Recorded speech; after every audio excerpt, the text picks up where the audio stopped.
Bonjour à tous, nous sommes actuellement avec Cécile Ferrando, directrice marketing et communication de Val d'Isère Tourisme, pour parler des nouveaux chiffres du jour. Bonjour Cécile. Bonjour Agathe.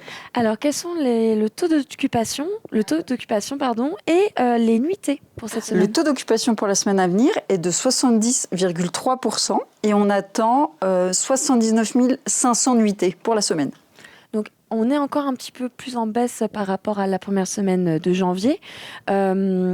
C'est vrai qu'on a aussi des événements qui sont organisés. Bon, il y a les séminaires qu'on a parlé des médecins. On a également Classic Aval, mais voilà, l'intérêt c'est d'organiser des événements. Est-ce que tu peux me dire pourquoi c'est important justement et qu'est-ce que ça rapporte au territoire? Alors c'est très important d'organiser des événements. On organise soit des événements de type business, comme tu viens de l'évoquer, avec des séminaires. ABC Win se tiendra cette semaine. Mais les destinations touristiques, comme les villes, organisent des événements. Ça peut être des événements sportifs ou des événements culturels. Val d'Isère a pour habitude, depuis de nombreuses années, depuis son existence, en tant que station de sport d'hiver et d'été, d'organiser des événements. Alors il y a par exemple des événements sportifs très connus, comme le Critérium international de la première neige. Il y a des événements un petit peu plus discrets, comme ce qui va se passer cette semaine, le Festival Classic Aval. Donc on a toujours ce choix de faire soit des événements sportifs, soit des événements culturels.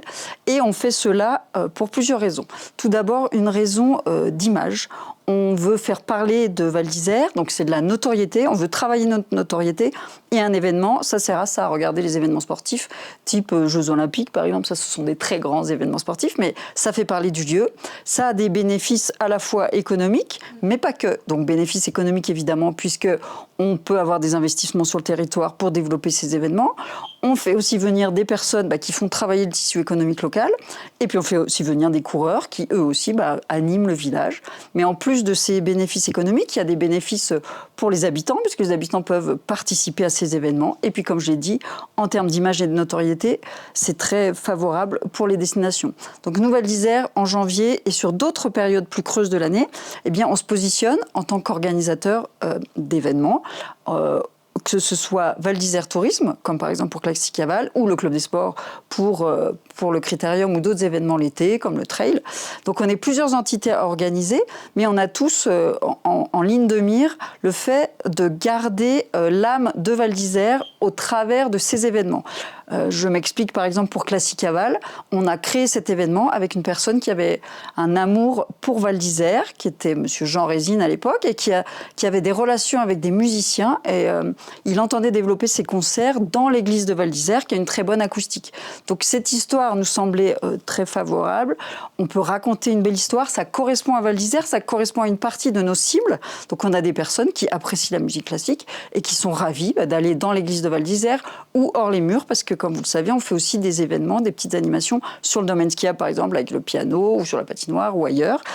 Donc ça, c'est très, très important. Ce sont peut-être des petits événements. Certaines personnes se disent « Oh, mais c'est tout petit, c'est très confidentiel ».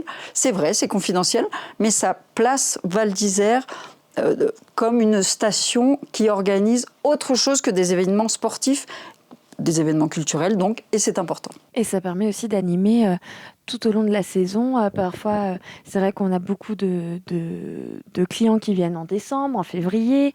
Bon, là, cette année, mois de mars, ça va être un peu plus compliqué, on en a déjà parlé auparavant. Mais ça permet de proposer certaines animations, certains événements et peut-être aussi appeler à la curiosité de nouveaux clients, non ?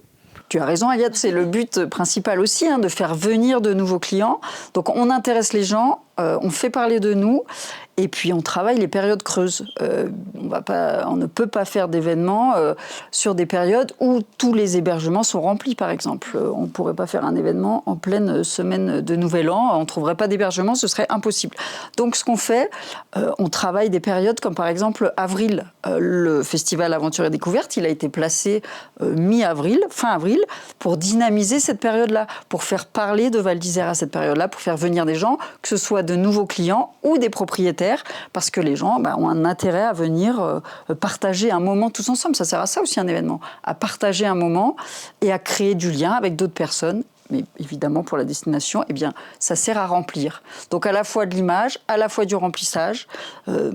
Et ça, c'est le rôle de tout un chacun, parce qu'il y a aussi des petites associations qui créent des événements. Il ne faut pas l'oublier. Et puis il y a aussi, on a des événements qui sont faits en commun avec la mairie, avec le club des sports, avec Vivaldi's. Donc tous ensemble, on se regroupe. Comme par exemple cet été, on a eu un événement qui a été fait tous ensemble sur l'éco-responsabilité. Donc il y a plein de choses qui sont bénéfiques lorsqu'on crée des événements.